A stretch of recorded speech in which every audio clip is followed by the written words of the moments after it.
আসসালামু আলাইকুম প্রিয় এইচএসসি পরীক্ষার্থী, কি অবস্থা সবার? আশা করি সবাই খুবই ভালো আছো। তোমরা সবাই জানো এবছর তোমাদের এইচএসসি পরীক্ষার রেজাল্ট নিয়ে প্রচুর আলোচনা সমালোচনার সৃষ্টি হয়েছে।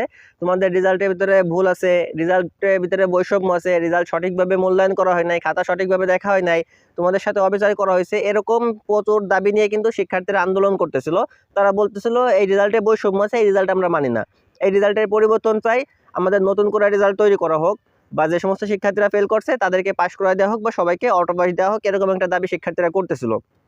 দেখো আন্দোলন এই কয়দিন ভিন্নভাবে আগাচ্ছিল, বাট 20 অক্টোবর অর্থাৎ রবিবার আজকে শিক্ষার্থীরা কিন্তু সবাই একত্রিত হয়ে বড় সড়ো আকারে আন্দোলন করতেছিল। বাংলাদেশের প্রত্যেকটা বোর্ডের শিক্ষার্থীরা আন্দোলন করতেছিল, কিন্তু ঢাকা বোর্ডের শিক্ষার্থীরা যখন আন্দোলন করতে করতে একটা সময় ঢাকা বোর্ডের ভিতরে প্রবেশ করে, তখন শিক্ষার্থীদের উপর হামলা করা হয় এবং বেশ কিছু শিক্ষার্থী কিন্তু এই হামলায় আহত হয়েছে। এখন আমরা মূলত দেখার চেষ্টা করব এই তোমাদের আন্দোলনটা হামলার পরে এখন কোন দিকে ধাবিত হচ্ছে, এই হামলার ফলে এখন কি কি ঘটতে পারে, বা আন্দোলনের বর্তমান পরিস্থিতি কি, এই তোমাদের আন্দোলন নিয়ে শিক্ষা বোর্ডগুলো কি বলতেছে, সেই বিষয়গুলো তোমাদের সাথে আলোচনা করব। শিক্ষার্থীদের জন্য একটা ভালো দিক হলো তোমাদের আন্দোলন নিয়ে আগে পরে কোনো বড় নিউজ মিডিয়া বা নিউজ সংবাদ মাধ্যমগুলো কিন্তু কোনো নিউজ তৈরি করে নাই, বাট প্রথম আলো কিন্তু তোমাদের নিয়ে একটা নিউজ তৈরি করছে আজকে। দেখো তারা নিউজের হেডলাইন দিছে, ঢাকা বোর্ডের ভিতরে শিক্ষার্থীদের বিক্ষোভ, হামলায় আহত কয়েকজন শিক্ষার্থী। এখন আমরা সেই নিউজটার ভিতরে কি কি বলেছে সেই বিষয়গুলো একটু দেখার চেষ্টা করবো। দেখো এখানে যে শিক্ষার্থীদের উপর হামলা করা হয়েছিল, শিক্ষার্থীদের রক্তাক্ত ছবি দেওয়া আছে এখানে। দেখো বলা হয়েছে বৈষম্যহীন রেজাল্টের দাবিতে, একটু মার্ক করে দিই তাহলে তোমাদের বুঝতে সুবিধা হবে।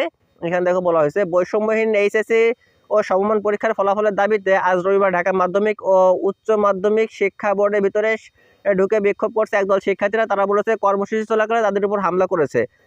হামলায় কয়েকজন শিক্ষার্থী আহত হয়েছে। গত 15 অক্টোবর এইচএসসি ও সমমান ফলাফল প্রকাশিত হয়।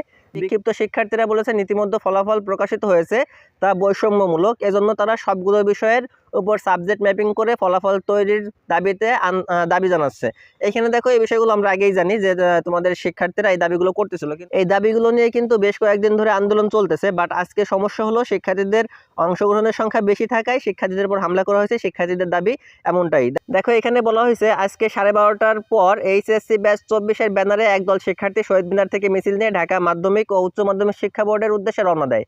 বেলা 1টার দিকে মিছিলটি বোর্ডের ফটকের সামনে পৌঁছায়। তাদের মধ্যে পাশ করা শিক্ষার্থী এবং অকৃতকার্য শিক্ষার্থীও ছিল। এখানে দেখো তোমাদের এই আন্দোলনটা এতদিন কিন্তু সাধারণত যে সমস্ত শিক্ষার্থীরা পাশ করতে পারে না সেই সমস্ত শিক্ষার্থীরা ছিল, বাট তোমাদের জন্য একটা ভালো দিক হলো আজকে তোমাদের ভিতর এই আন্দোলনে পাশ করা শিক্ষার্থীও আছে, আবার যারা পাশ করে না সেই শিক্ষার্থীরা আছে। এক পর্যায়ে শিক্ষার্থীরা বোর্ডের ভিতরে ঢুকে পড়ে। বিক্ষিপ্ত শিক্ষার্থীরা বলেন বোর্ডের ভিতরে তাদের উপর হামলা করা হয়। এই হামলায় কয়েকজন শিক্ষার্থী আহত হয়েছে, তারা এই হামলার বিচার চান। অন্যদিকে বোর্ডের কর্মকর্তারা বলছে হঠাৎ করে শিক্ষার্থীরা ভিতরে ঢুকে ভাঙচুর করেন, এমনকি তারা বোর্ডের চেয়ারম্যানের কক্ষেও ভাঙচুর করে। ওকে, এইখানে দেখো এইখানে শিক্ষার্থীরা বলছে তাদের উপর হামলা করা হয়েছে, আর বোর্ডের কর্তৃপক্ষ যারা আছে তারা বলতেছে তাদের দোষ না, তাদের উপর হামলা করা হয়েছে। শিক্ষার্থীরা হঠাৎ করে ভিতরে প্রবেশ করছে, তাদের উপর হামলা করছে, বোর্ড চেয়ারম্যান যে আছে তার রুমে গিয়েও তারা ভাঙচুর করছে। ওকে দেখো তারপরে বলা হয়েছে বেলা 3টার দিকে এই প্রতিবেদন লেখা পর্যন্ত বোর্ডের ভিতরে চত্বরে অবস্থান নিয়ে শিক্ষার্থীরা বিক্ষোভ করছিল। পুলিশ এবং সেনাবাহিনীর সদস্যরাও ঘটনাস্থলে আসে। তারা শিক্ষার্থীদের বোঝানোর চেষ্টা করছে। ঢাকা মাধ্যমিক ও উচ্চ মাধ্যমিক শিক্ষা বোর্ডের চেয়ারম্যান অধ্যাপক তপন কুমার সরকার প্রথম আলোকে বলেন শিক্ষা মন্ত্রণালয়ের নির্দেশনার আলোকে ইতিমধ্যে এই পরীক্ষার ফলাফল প্রকাশ করা হয়েছে।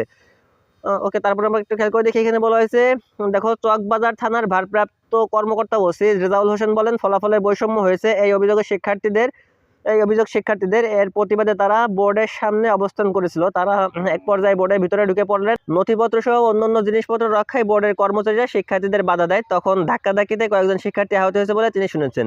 শিক্ষার্থীরা এখনো অবস্থান নিয়ে বিক্ষোভ করছেন, পরিস্থিতি এখনো নিয়ন্ত্রণে আছে। শিক্ষার্থীরা প্রতিনিধি দল ঠিক করে দিলে তারা পুলিশ কর্তৃপক্ষের সঙ্গে আলোচনা করবেন। ওকে, এইখানে তাহলে আমাদের দেখো যে নিউজটা প্রকাশ করছে দৈনিক প্রথম আলো, সেই নিউজ থেকে আমরা যে জিনিসটা বুঝতে পারলাম শিক্ষার্থীরা এখনো ঢাকা বোর্ডের ভিতরে অবস্থান করতেছে। তারা এই দাবি বা তাদের যে কর্মসূচি সেই কর্মসূচিগুলো কিন্তু পালন করে যাচ্ছে। দেখো এটা গেল আমাদের ঢাকা বোর্ডের পরিস্থিতি। বাংলাদেশের অন্য অন্য যতগুলো বোর্ড আছে, অন্য যে 8টা বোর্ড আছে, প্রত্যেকটা বোর্ডের শিক্ষার্থীরাই আন্দোলন করতেছে এবং প্রত্যেকটা বোর্ডের শিক্ষার্থীদের অংশগ্রহণের সংখ্যা কিন্তু আজকে প্রচুর পরিমাণে, মানে এই আন্দোলনটা এখন এতদিন যেদিকে ধাবিত হচ্ছিল আজকে কিন্তু ভিন্ন দিকে ধাবিত হচ্ছে। এখন এইটা নিয়ে শিক্ষা বোর্ডের কর্মকর্তারা কি বলে, শিক্ষা বোর্ড কি ধরনের সিদ্ধান্ত নেয়, শিক্ষা মন্ত্রণালয় থেকে কি ধরনের সিদ্ধান্ত নেয়, বা শিক্ষা উপদেষ্টা যারা আছে তারা কি ধরনের সিদ্ধান্ত নেয়, এটাই মূলত দেখার বিষয়। আসলে আন্দোলনে রেজাল্ট পরিবর্তন হবে কিনা সেই বিষয়টাও কিন্তু একটা বড় প্রশ্ন এখন। ঢাকা বোর্ডের বাইরে যে সমস্ত শিক্ষার্থীরা আছো তাদের বর্তমান পরিস্থিতি কি সেই জিনিসটা একটু কমেন্ট বক্সে জানিয়ে যাও। আর আন্দোলন সংক্রান্ত বা অ্যাডমিশন সংক্রান্ত বা তোমাদের যাবতীয় সব ধরনের তথ্য সবার আগে পাওয়ার জন্য চ্যানেলটিকে যারা এখনো সাবস্ক্রাইব করেন তারা চ্যানেলটিকে সাবস্ক্রাইব করো এবং এই ভিডিওটি যাদের কাছে শেয়ার দেওয়ার মতো তাদের কাছে শেয়ার দিয়ে দাও।